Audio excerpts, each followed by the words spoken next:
and I was going to try to find, or at least I did try to find, some YouTube videos on Google Forms, which is found in Google Drive, but because of the new reformat, this will be the first on the web, I think. So we're going to use this as a tutorial to support what we did in class. So we want to open up our Google Drive, which we can find when we log into Google under Drive, and here we are online. The Create menu here on the left-hand side shows us all of our options that we can do, and today we're going to focus on presentation in class and a little bit on form. This is going to focus on form. We'll click on form, and this is the new window that pops up. And Google Drive has changed a little bit. Pull this up just to adjust that a little bit.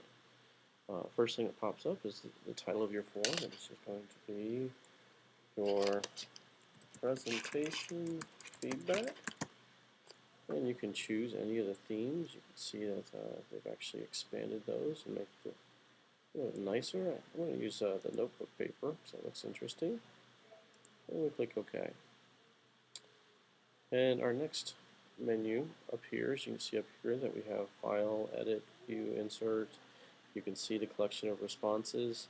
I really like the change that they've made here. You can see that we've identified our theme.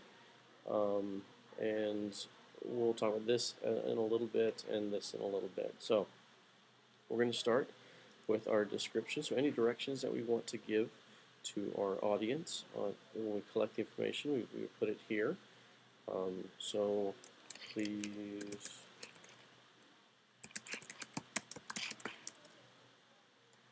of course we want to spell all of that right.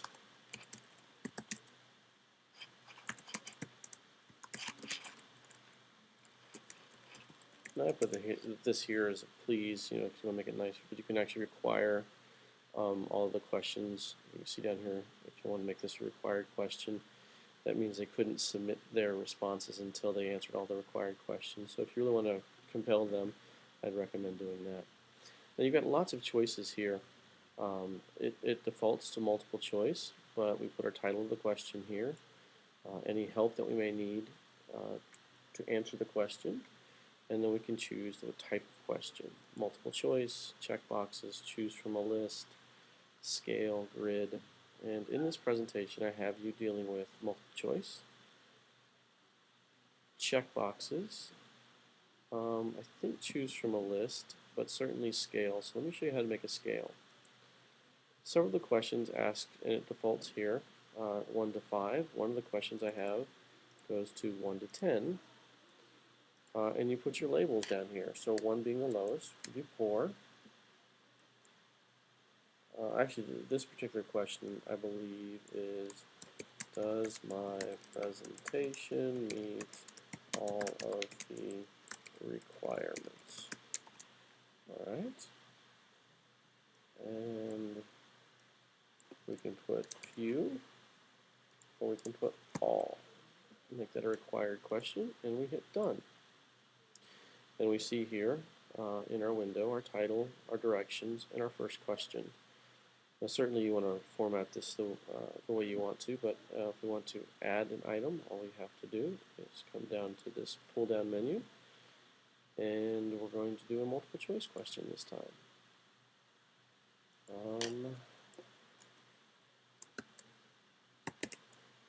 How would you, well, let me see. Which is your favorite color? And we have our options here, and right now there's only 2, so we can make as many options as we want. Do red. I use the tab button to move to the next one. Blue, green, purple, and if I hit the tab again, it goes on to the next one, but I think 4 is enough.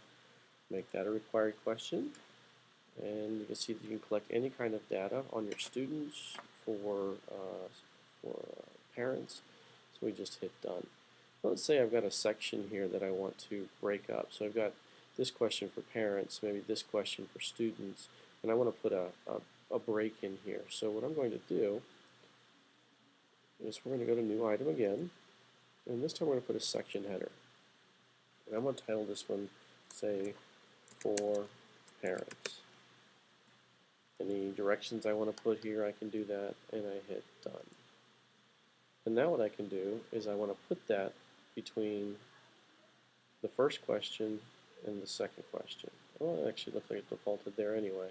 But you can actually move this up, or you can move it down. We're going to keep it where it is, because that's where we want it. Actually, no, we want it up here, don't we? So this is for parents, that's the question. And if I want to do a new one, section header, this will be for students. And we'll just drag that right to where we want it. And now I've got some more organization. So once you get all your questions in, again, you can choose from whatever. I think another option I have here is a paragraph text for extended answers. Text is short answers, multiple choice, as many choices as you want. I wouldn't go more than 4. We have check boxes, so you can do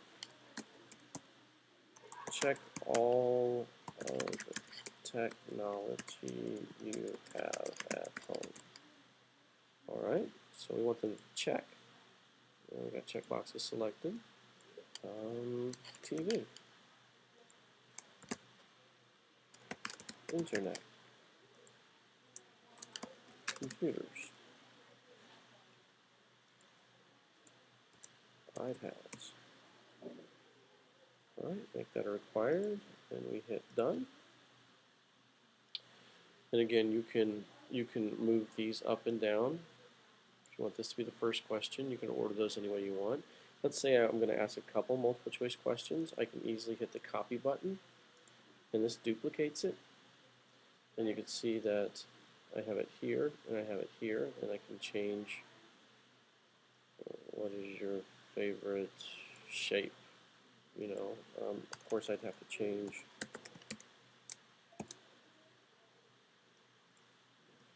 these.